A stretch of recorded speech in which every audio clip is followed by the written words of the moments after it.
All right, hey, Kyle, thank you for letting me do this today. I know you interview everybody else on the show, so the point of what I wanted to do today was kind of flip the script, right? Yeah.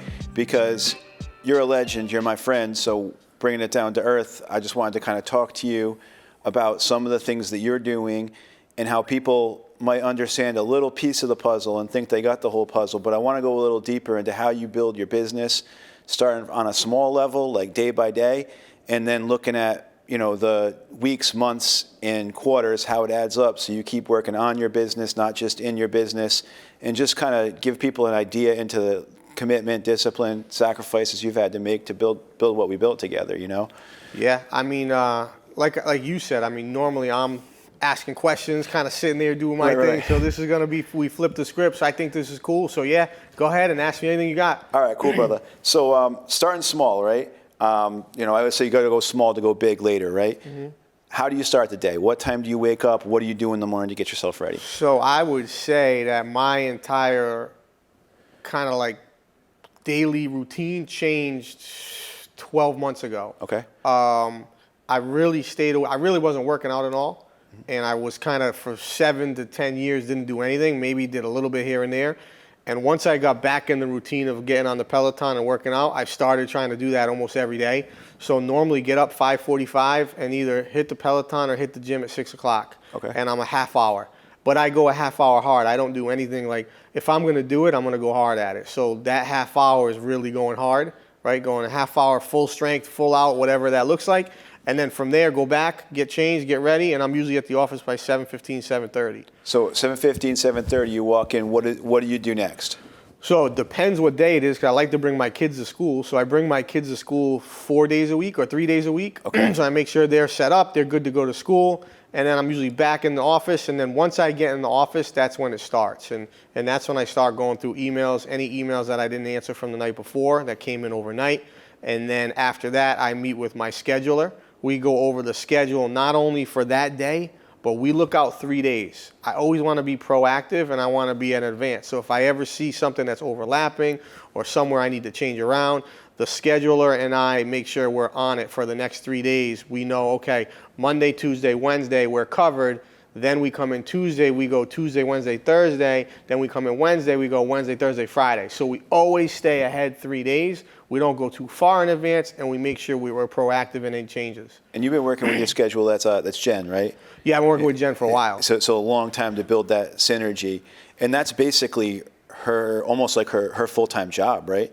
Basically run my schedule. And it honestly goes, and if you know me, the way I set up anything in the schedule is any people that are near and dear or close to me, they come first in the schedule, right? So my kids, my significant other, they're first. Like those are the first lines, and then we book everything after that. So I make sure that they're my best clients, right? So my children, my other half, those are my best clients. One thing I kind of emulate with you or saw with you is that you see the color coding. So it's your schedule is going to be like, for us, mine's blue, and then if it's covered by the admin, it's pink, and then if it's covered by the ops director, it's black. And I got that from you, because I would see you going through your calendar, planning it out, and it would be where everything overlaps, you're prioritizing where you're needed versus what needs to happen. Okay, so somebody needs to go in because the fire marshal's going to be there. You don't need to be there for that, but it needs to happen still. And you need to know what's going on. Right. Because here's what happens. Let's say there is a smoke detector inspection going on and something goes wrong and your admin calls you. You don't have anything to revert back to. You don't even know what address they're calling about.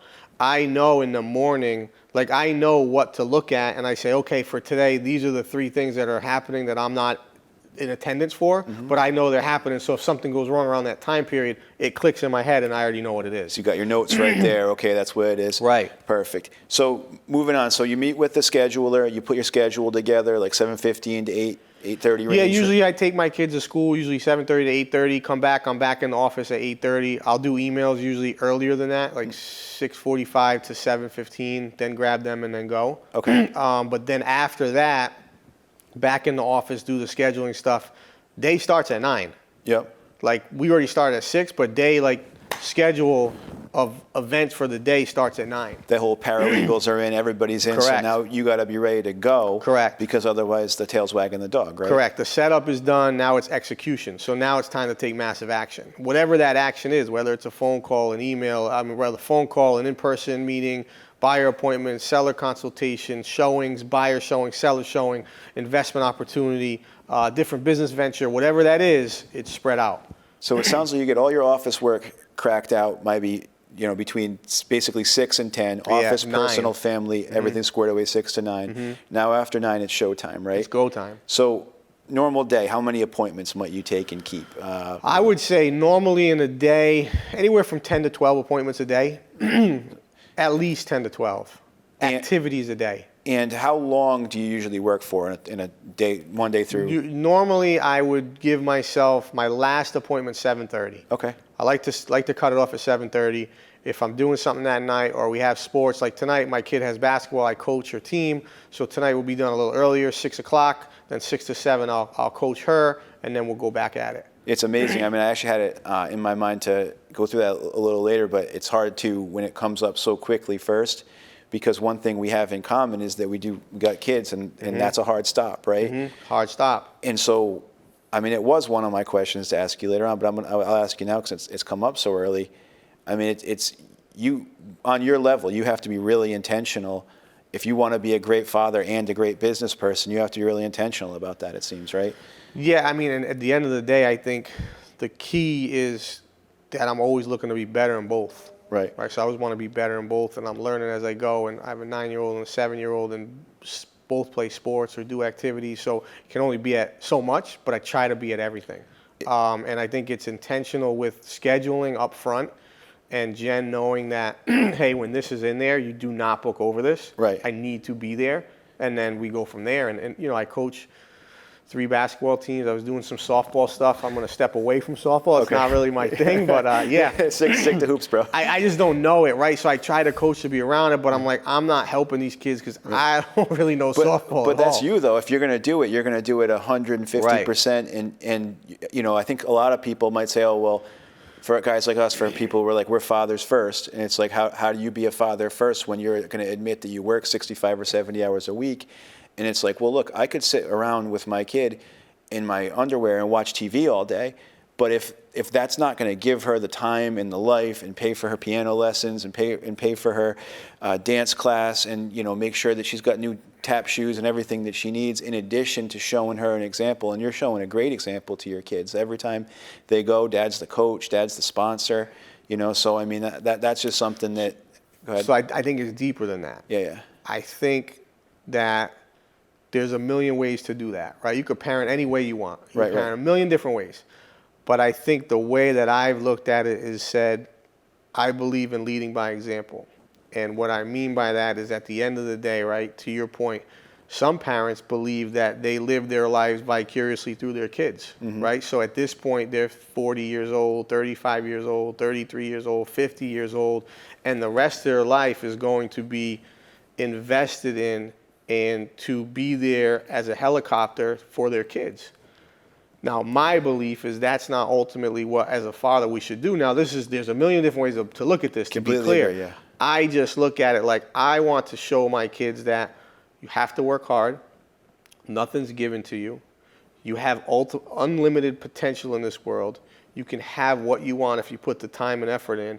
And by seeing the amount of work and what I do to provide for them in the future, hopefully they take some of that and put that into their own lives. And I think by being this helicopter parent is not really my strength, so it's not going to it's not going to give them the best of me. So I'm just trying to give them an example that they can look at and take a tenth of it, a quarter of it, a half of it, whatever that is, and go from there. Because I think, end of the day, sometimes I do believe people that try to put that helicopter mentality on their kids somewhat becomes a cop-out of their own potential. And I'm not looking at my life as being over at 40. I'm saying I can still be a great mentor, a great teacher, a great sponsor, a great father, a great whatever to these children, but at the same time, pursue what I'm looking to do and pursue it to a highest potential. And I think we all have the ability within physical limitations to do whatever we truly want. Absolutely. But you've got to put the time in. You've got to put the effort in. You've got to put the time in. You've got to be willing to sacrifice. And a lot of people aren't willing to pay the price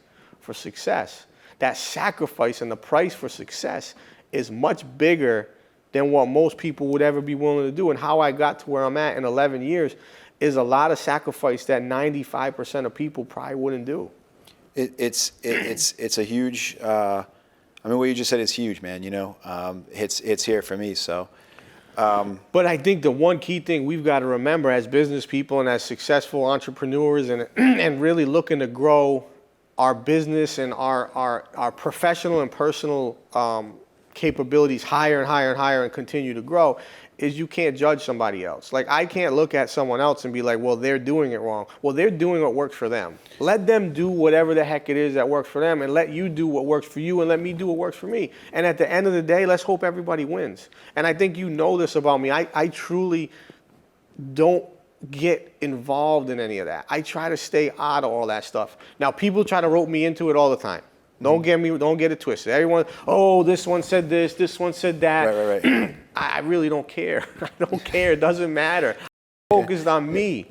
And that even comes to a bigger point, right? So let's say people are so worried about the economy and interest rates and the president. I can't control any of that. Mm-hmm. I cannot control any of that. Can't control the weather. Can't control the weather. Can't control interest rates. Can't control the president. Can't control democracy. Can't control the laws, anything. But what I can control is what I do every day. Mm-hmm. And if I can get better every day. And if more people took that philosophy and stopped finding reasons and excuses why they couldn't do better, I think that people would be in a better spot. And you know where else they take a philosophy like that is they can do all that and say they came into our industry. And they're not necessarily going to do what you did, right? Mm-hmm. There's been one person to basically do that, in my opinion, in the history of Rhode Island, right? Mm-hmm. So, in southeastern Massachusetts. So you're not going to get from here to here, right? But if every single day you're moving up and you find your level, like, there's nothing wrong with improvement. Like, you hear about people who are born rich, born privileged, born with this, born with that, born good looking, and they're depressed. Mm-hmm. And then you see somebody who had to grind and work just to move from, you know, a tough apartment in Central Falls to a nice single family house in Pawtucket, and they're so proud of themselves, and they should be.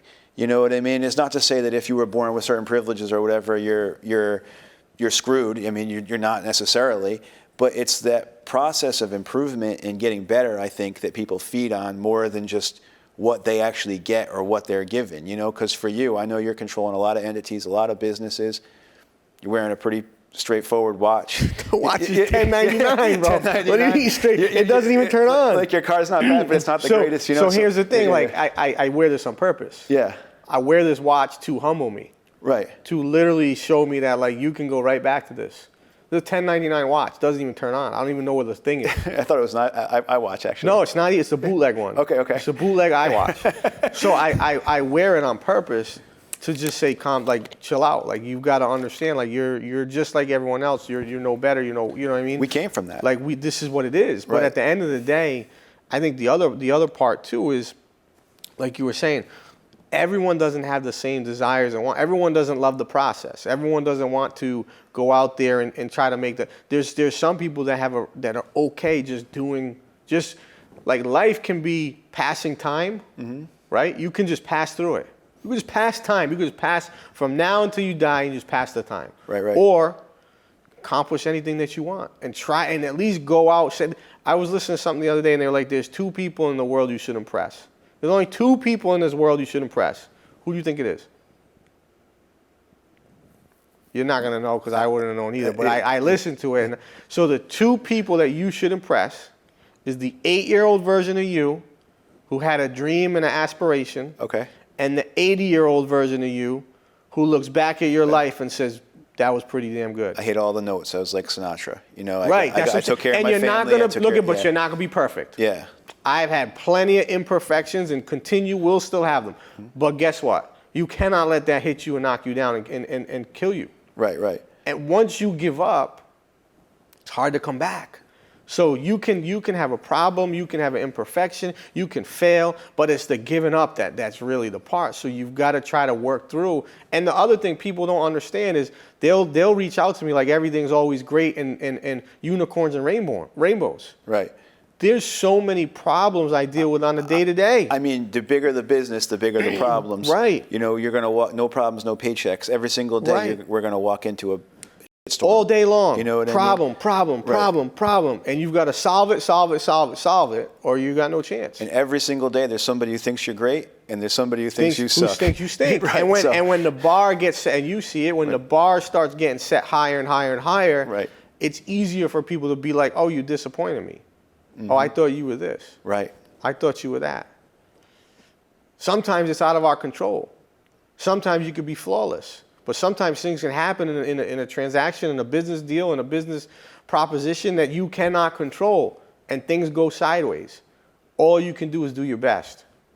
So bringing it out to that best side, because we kind of touched on how, for you have a lot of staff and people in place, personnel. Mm-hmm. That's another thing I noticed about you right off the rip. As you built, you always figured out a way to put staff in place to put you in the most important position to do what you had to do next to build the company.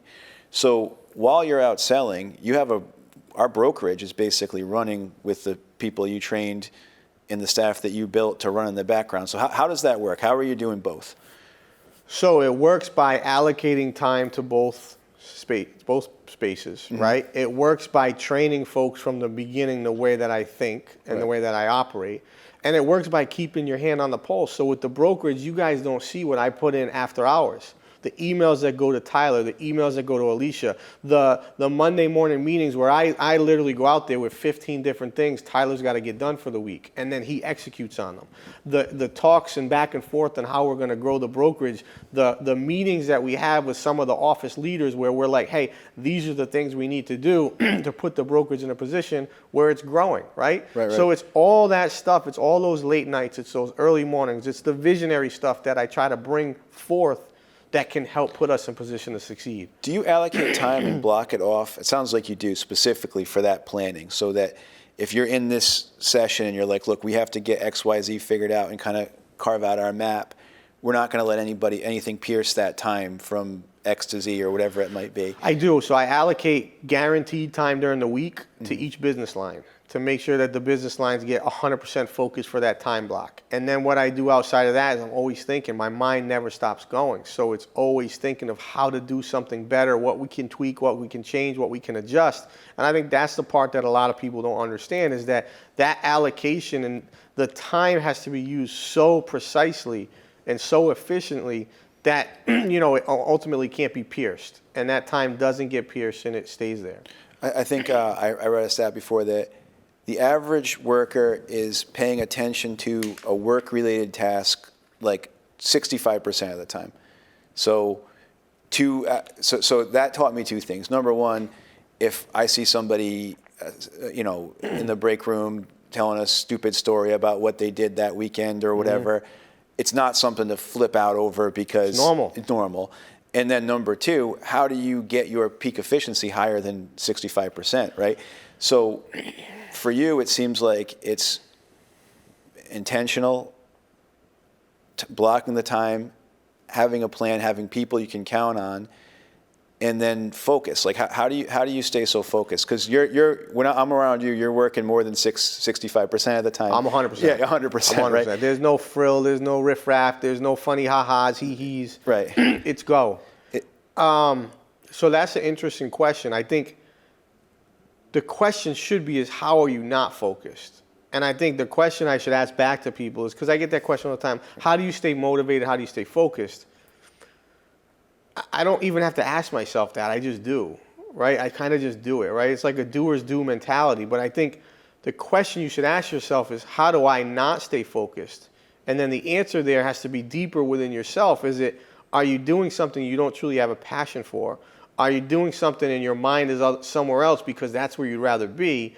Or are you just not in the right profession and you got to find the right mix for you where you're going to have that ability to just get up and be motivated? Now, you're not going to be motivated every day to go out there and grind and crush it and do whatever, but you have to do it. if you don't do it, someone else will, and you're going to lose your spot on the totem pole. And there's a lot of others that are counting on you and counting on us, I have right? tons of people counting on me. Right. Not just family and that sort of thing. I have tons of people counting on me within all these different business lines. If I throw in the towel, I mean, I just did everyone a disservice. Absolutely. I mean, I actually like the fact that now we're growing bigger in so many different avenues that there's multiple people's lives that I can help change for the better. And I say that to them all the time. Like, once one of these things really takes off and does really well, because we've got a lot of irons in the fire that can really, really do well, you guys will all be compensated for what you've done. Right. Just for having my back, for the sheer ability of being there and having my back. There's value in that to me. Let me do what I do, stay out of the way, and clean up my mess, and we'll always be good. Because I make a mess. It's fair. I think it's fair to admit that on our part, right? Like, we know it's not going to be neat. It's not going to be pretty. There's easier jobs out there. 100%. You know. 100%. Way easier job. You go work at Target, and right. you're not getting stressed. You're not getting yelled at. You're not getting frustrated. But at the end of the day, the silver lining that we built. Just think about the brokerage within itself. We went from a one-person show, just me, to 255 people in 2 years and 2 months. And the byproduct, I think about what we've been able to do for the community, for various charities, for causes, hospitals. We're changing agents' lives. Right. We're changing buyers' lives. We're changing sellers' lives. We're giving back. I donate as much as I possibly can on the low. It doesn't have to be like out there. It is what it is. We try to give back as much as we can. I know you're one of the most generous people I know, and that was one of the things I always want people to understand about you. You touched on the first part. Great father, and generous person. Not trying to get you hosed down by anybody watching the show or anything, but it's gonna be valid. It's gonna be valid. You can't come because you want plastic surgery or something. I had one group that wanted me to donate to their men's softball team to go to Vegas. Oh yeah, there you go. $10,000 to go to Vegas. That's well worthwhile. And I was like, I don't know about that one, man. They're like 10 grand. We'll put your name on the hat. I was like, yeah. A grown men's softball team. Maybe they could put you on like a beer bottle or like a whiskey bottle. They're drinking in the dugout. I don't really know if that's going to be the play for us. We're going to find some kids' sports that we're going to donate to. We're all about the kids, man. I honestly, like, kids, whether they're underprivileged or whether they haven't had a chance or whether they had a tough upbringing, like, I will always help kids, because I think kids are the ones that should have an opportunity, and every kid should have the same. It's not realistic, but every kid should at least have an opportunity to be the best version of themselves. And I think a lot of kids don't, unfortunately, because of the circumstances they're in. And if anything I do helps even a little bit, man, like, that's good stuff. So moving forward, because kids are the future, so a little natural segue on this one is, what's next for the future for you, for us, for our company, for like where we're going? Like, what's your vision that keeps you moving, keeps you up at night, trying to plan the next step? I think the company is to grow wider in the sense of build a bigger brokerage throughout Rhode Island, Mass, Connecticut, and down the East Coast, and to provide for me to become someone that leads by the way of not only example by selling at a high level, but also by providing feedback and tips and ideas and masterminding and all this other stuff that can help real estate agents produce.